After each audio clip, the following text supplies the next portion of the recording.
Good evening, fellow Pythians, because I am a past Chancellor Commander of a Pythian Lodge.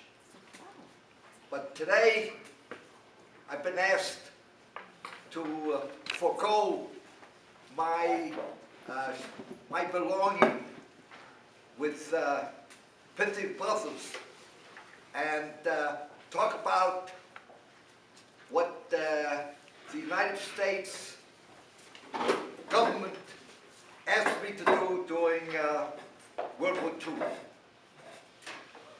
Because during that particular time, after I graduated high school, down next Newark, East Side High School, yay, yay, yay. I'm going to stand up for one of these days.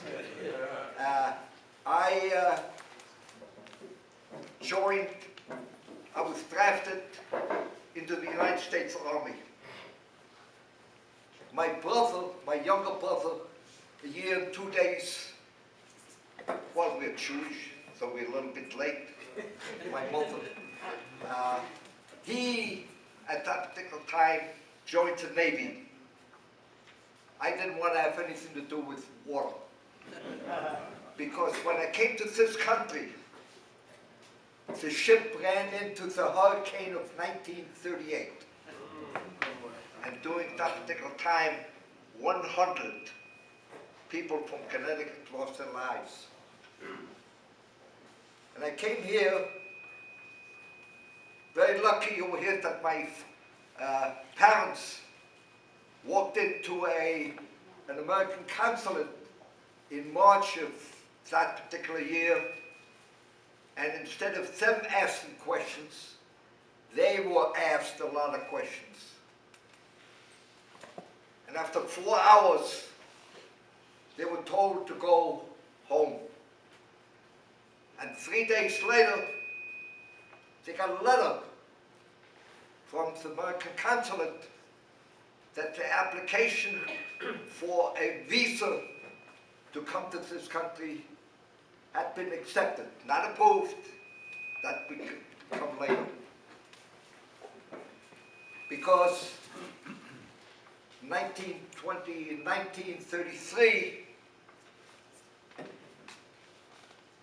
the concept, the policy, the attitude for my family to, after 600 years, to leave Germany became ingrained.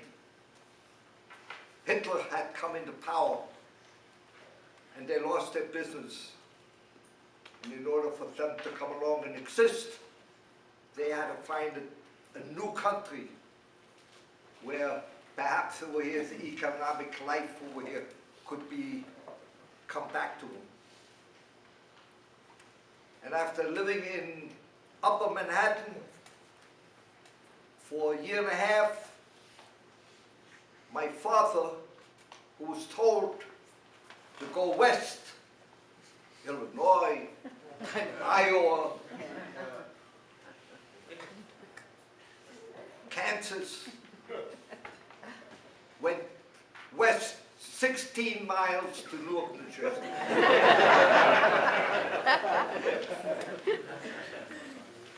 And that's where I went to school, and that's where in 1944 I graduated.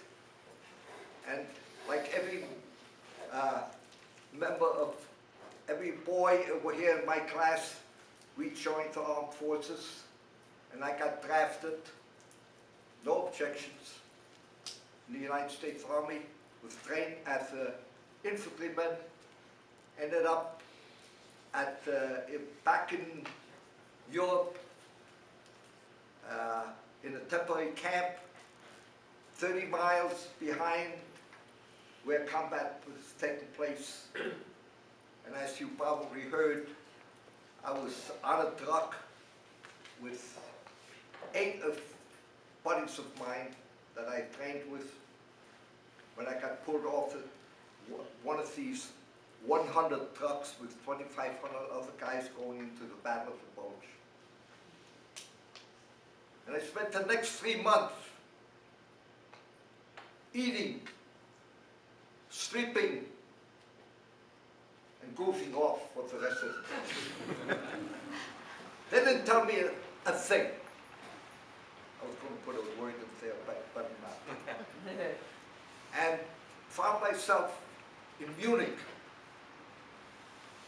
on 1st of May or end of April, when some guy came up to me and he asked me, I understand you are fluent in German? I said, yeah. They could use you at that office over there.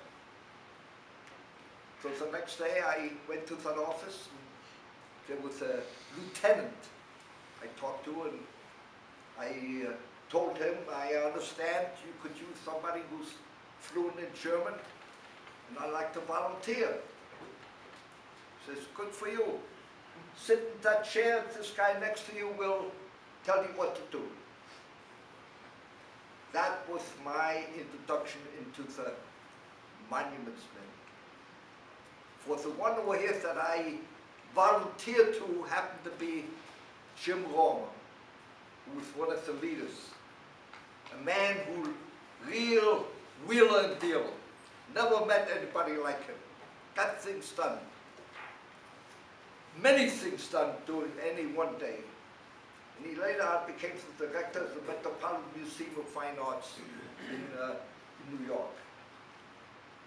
And he got me an assignment after he took me to the Eagle's Nest and to Neuschwanstein Castle, which is a tourist attraction today, where the Einsatzstab Reichsleiter Rosenberg, the man in command of the organization to steal things, had brought the work of the Rothschild, Jewish Rothschild family from France into that particular castle. And Jim Romer took me in there over here and let me take a look. I remember an incident that happened before we went into the castle. I was a passenger. Jim Romer did the driving because I didn't have any car and I didn't know how to drive a car at that particular time. And he was stopped by a British colonel before we were going over the moat into the castle itself. And the British colonel asked Jim Romer, by that time he was a captain, he said, it would be greatly appreciated if the captain could authorize the Major General of the British Army and his staff to go into the castle. And I remember Jim Romer very diplomatically told him, no. He said, I have an American infantry company making sure that my orders are being followed. And with that, he drove the jeep with me, a buck private in the United States Army, into Neuschwanstein Castle. A buck private could get in, an American buck private could get in, when a British Major General could not. And I'm very happy about this. You blame me? And that was part of my introduction into the monuments men. He got me an assignment to ferret out works of art that had been stored in 2 salt mines in the German municipality of Heilbronn and a little